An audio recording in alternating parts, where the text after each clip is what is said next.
So we're trying to increase the odds of potential outcomes. We know with SBP, we're only getting money back in one scenario. The traditional ways to replace SBP were standard life insurance policies. Oftentimes just getting a 20 or 30-year term policy, but that unfortunately works out about the same as VGLI. Most often you won't pass away. In fact, the reason term policies are so cheap is because 98% of the time they never get paid out. But we might end up in that situation where now we're at age 70, somewhere around there, and don't have coverage and decide you still need it. So whole life adds some of that stability and guarantees. And whole life's been around a long time. A lot of people use it. A lot of people have whole life policies. The only issue there is because of the cost structure and the longevity. It's kind of like a mortgage. You got to pay it for 30 years, plus or minus. It just depends on how you design it, but it's usually set up to do at least 30 years or not paying for the whole of the life. Keep making that monthly payment, and eventually the equity pays off the insurance. That strategy of the equity paying off the insurance is perfect because the more equity builds, it's less amount at risk for the insurance company, therefore reducing the insurance costs. And that's exactly how any permanent life insurance policy works. So when universal insurance came around in the 80s, it offered a lot more flexibility. It allowed you to get the lower cost of the term and combine it with the cash value of the permanent insurance. And with that flexibility, it allowed other options for investment to get different potential rates of return based on your level of risk tolerance. By using the index universal life, that's what we use inside the war chest strategy in combination with a term insurance policy. But it gives us access to all these extra features and benefits that you wouldn't have access to otherwise in one place. Here's just our graphic about how we design this war chest. The idea here is to have both an offensive and defensive component of the war chest. You can protect it when you're not willing to take risk. When you see an opportunity, you can access it. You don't have to wait for time. You don't have to pay taxes when you use it.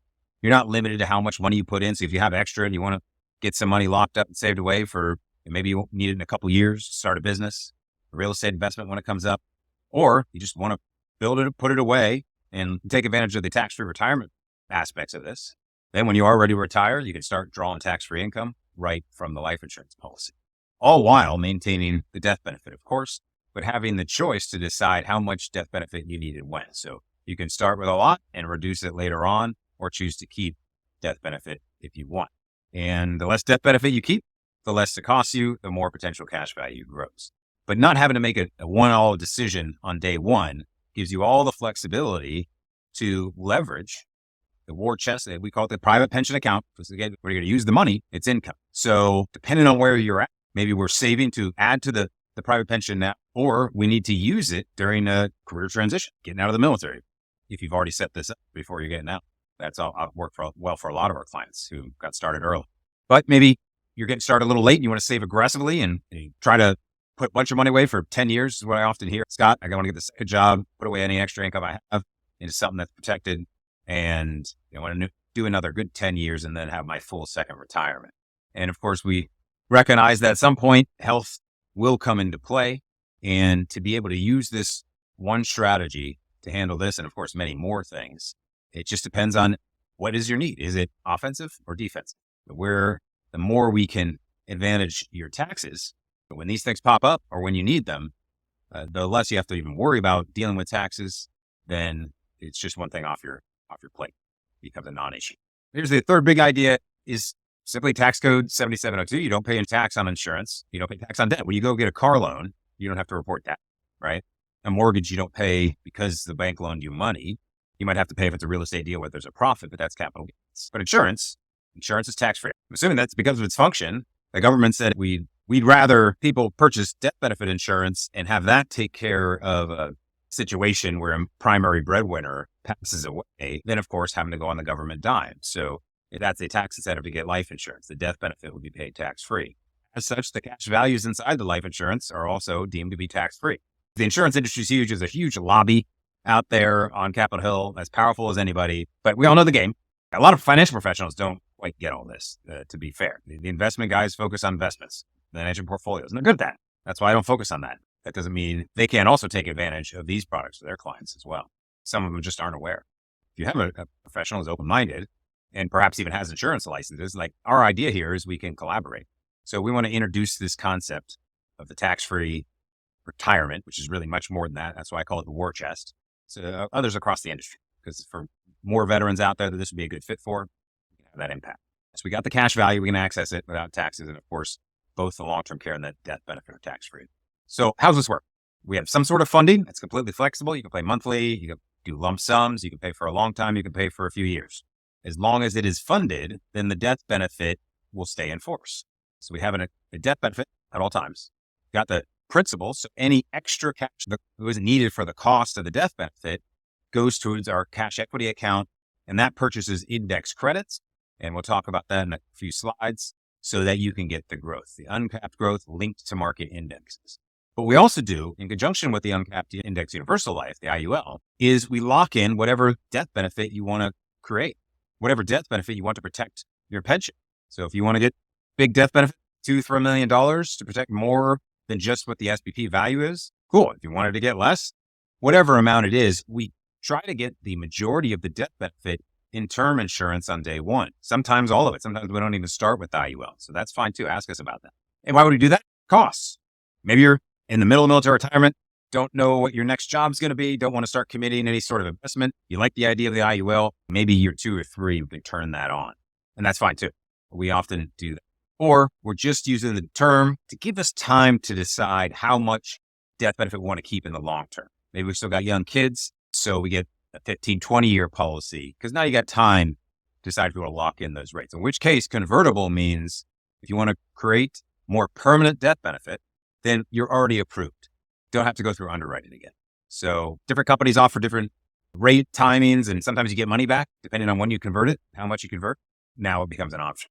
Another key thing to understand is that, yes, we are talking about getting a return on investment inside the insurance policy, but unlike a mutual fund share where you have a prospectus and it's kind of like you have part ownership and then you got to pay a fee for them to manage it on your behalf, whatever may happen. And you get these prospectuses that are very long and hard to read. And most people, of course, don't. Not that it's that useful anyways. It allows you to compare costs and see who the managers and stuff are and what they're investing in and what the intention of the fund is. And you can see if that aligns with your goals or not. But most people outsource all this to a financial advisor anyways. And quite frankly, most of them are outsourcing it to a portfolio rebalancing tool. But it's the same process. Your money's at risk. You've outsourced it to somebody else. They're going to draw their fee regardless and get the prospectus every year to see how it did. Or even worse, you're watching the stock market prices on your phone every day and watching the account values go up and you get happy and then go down on a bad day. And then you're like, oh, shucks. Life insurance is different. It's a contract. Life insurance policy, especially with a mutual company, you are a mutual owner of the company. So your money is not at risk. It's actually in the company because they have to have that big pool of money because they owe so much death benefit they promised in their contracts. These are contractual agreements. They're state regulated in every state, highly regulated environment. They can't take risks with their investments. And the stipulations are more about how much money can we put into this? That's what all these numbers here over on the right are. This is determining based on your health, how much you want to purchase for death benefit, what kind of investment you want to add into it based on the IRS guidelines, which you can see right down below the numbers there. Talks about that IRS code 7702 that allows us to get the tax benefit. The reason we get a tax benefit is because there's an algorithm that determines based on the death benefit, how much you're allowed to put in. So that's what we're designing. We say, all right, if you want to invest X amount of dollars, then we want to get the least amount of death benefit that the IRS requires you to buy to keep the whole contract tax free. What we don't want to create is a modified endowment contract. But the good news is these contracts with these companies are set up. So there's a fail switch. You could do that. If you actually send in too much money, they would call you up and say, hey, you sure you want to do this? And if not, they'd send you the money back or the excess. So that's just one aspect of what makes these contracts cool because they're self-complete. It's all contractual. Now, the investment component, we don't know how the returns are going to do every year, but otherwise, based on exactly how many dollars you put in and the contractual agreement inside the policy about cost structure and how much you purchase, you know how much you're going to get back. So this is what we're doing. However we fund it, monthly, lump sum, whatever, we put it into the account inside the insurance policy. From that, a portion of it comes out to pay for the death benefit. And that's why even when you stop putting new investment in or new premium in, the policy will be self-funded because we can get that growth inside. And then whenever we want to use it, we can use it at any time for any reason, tax-free based on those IRS limits. As long as we stay inside the box, it's going to grow tax-free. You can access it tax-free. What are the variables for an IUL contract? In a way, I like to think of it as software because Any insurance agent who runs a life insurance policy for you, they're pulling up this software program either on a insurance company website or something they have to download. And it's complicated software for sure. There's a lot of things you can change in there. So let's think about that. What are the inputs? The premium, your health, the actual cost of the insurance, the index credit cost is determined based on federal interest rates. But there's also an output after the surrender period.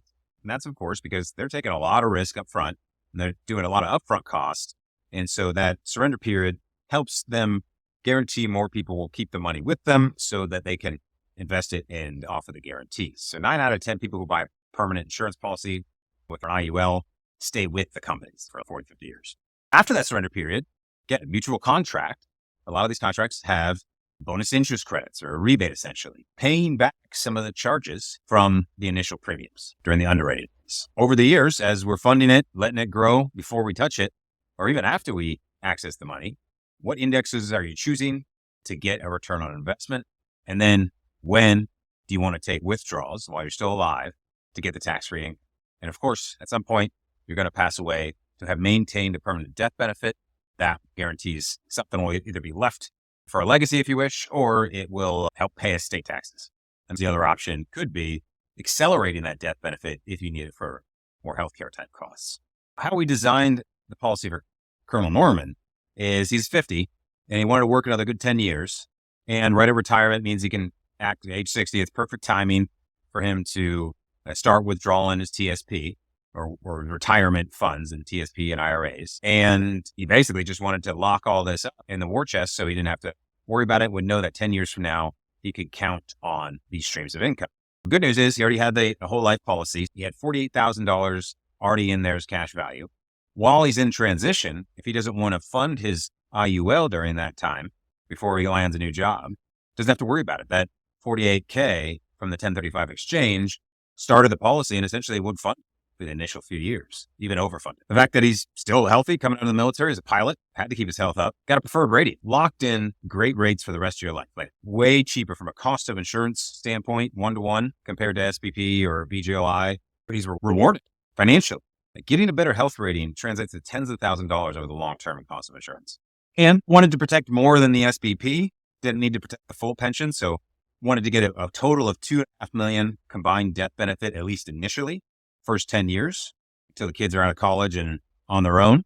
We took the majority of that death benefit, $2 million of it, using the convertible term, super cheap, $200 a month for a 50-year-old with the convertibility, locking in the preferred rating.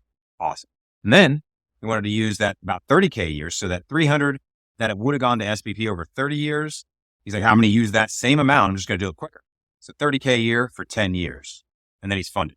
And $500,000 death benefit in IUL allows him to put in up to $30K a year. If he wanted to put more in, say he gets a promotion, hey, Scott, I want to put in $50,000 a year. Well, IRS guidelines say can't. $500K is not enough death benefit. We need to get more death benefit if you want to put more in to get the tax benefits. Well, that's where we peel it right off that $2 million convertible term. Pull another $500 off, $1 million, whatever you need to be able to fund it to the max you want. Or should you want to lock in more permanent death benefit, then you don't have to max fund the IUL. You can put in anywhere between, in this case, $2,000, $30,000 a year to maintain the death benefit. Anything above the $2,000 goes towards more investment.